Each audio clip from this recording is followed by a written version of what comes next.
Hi, my name is Brad. I'm just wondering how many direct jobs would be in the works after this project is built? How many people would be working following the completion of the construction of the project?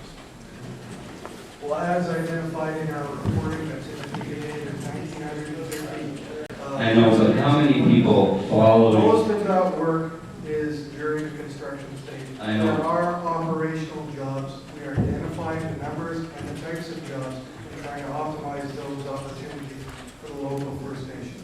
How many I do people? not know how many jobs there are. How many people work at Brandon Mine?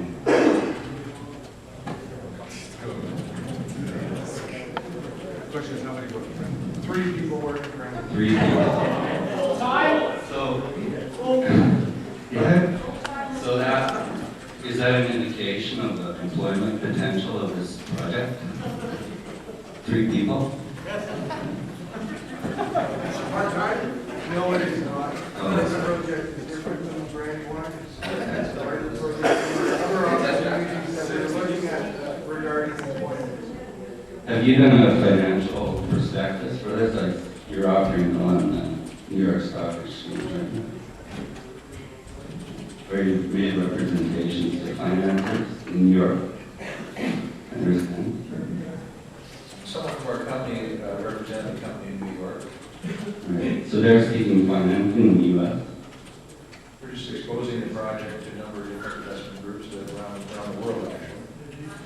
Just so people know here, what happened with the income trust in Alberta is there's changes to the tax law, so they're just stripping all the profits, like all of them, every last thing.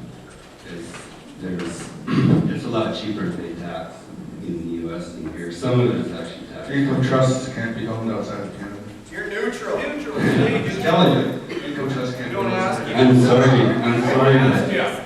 I'm sorry, but you're incorrect. I'm a CA and I do that all the time. Okay. Yeah, so, Yeah, you're cool. How much are they paying you? okay. Boy. So, I have a question for the Ministry of Environment, too. Who would be monitoring the water flow in these rivers? You're talking Parks or Yale? I don't care, somebody. Is there regulations that cover the monitoring, or is there a formal policy or procedure, or any requirements? If the project is approved, it'll be subject to regulations under the Water Act, and they will be required to provide monitoring reports to the Water Stewardship Division in accordance with. But what happens if, what does that mean? Like, who provides the raw data? Will they create a bill to change that too? Who provides the data for the government monitoring reports? Like, obviously, there's a lot of financial incentive. Is there an objective process whereby the water levels are monitored? It'll be up to the proponent to provide the monitoring information. Okay. Kind of like a watershed. That's really good. Wow. So you're the Ministry of Environment.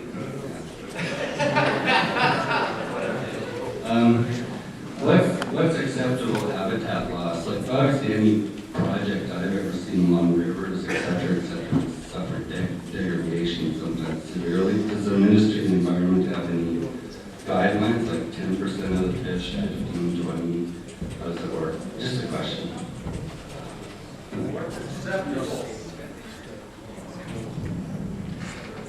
And who regulates that? Let's say if the fish are being killed off, salmon runs like there's 1,000 Chinook going up, and then how do you know how many fry die, et cetera, et cetera? So the question is, Who monitors, how much environmental loss is acceptable to the Ministry of Environment in general for proposals like this? And B, who monitors that the loss is staying within the parameters of these guidelines? so are there, sort of quotations where so much is the loss and so much is? Well, we'll be requiring the proponent to provide information in their application that comes to our office, and we will be reviewing that, including experts in the Ministry of Environment and Department of Fisheries and Oceans with respect to the fish habitat impacts of the project. They will advise us as to the adequacy of the assessment that is done by the proponent and the nature of the impacts that the project might have on the fish habitat. Is that an ongoing thing, or like does the Ministry of the Environment review their data, or do they just accept what they provide and that's it? You mean once the project is up and operational? Yeah, like water flow, etc.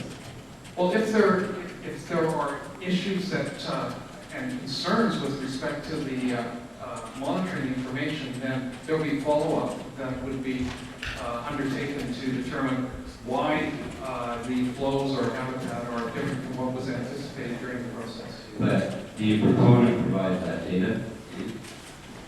And it's reviewed by experts within the Ministry of Environment and Department of Fisheries and Oceans, for example. On site or on paper? It depends if they feel they need to go on site. What's normally done in this kind of situation? Like I'm hearing a lot of gray. Percent guideline? Hang on. I mean, the gentleman's answered your question. What he said was that the It Ministry provides the raw data is what I'm asking. the raw data is provided by the company that runs the operation. That it's reviewed by the Ministry of Environment and Fisheries, Oceans, and monitored. Yeah, okay, I understand. Just a general comment. The way I see it, the Pitt River is the last river we have in the valley. Just in your review process. The Harrison basically is gone. You know, there's been a lot of knitting there, a lot of pollution, a lot of boats running over spawning beds. The Chehalis Coho runs, if you look at the DFO data, is gone. The Stave River, what's there? The Hayward River, the Capilano River, etc., etc. The only viable rivers really is the Vetter, which is hatchery and Nance. So my view is that you've got a proponent who's making a lot of money. Their forecast is $900 million for this project.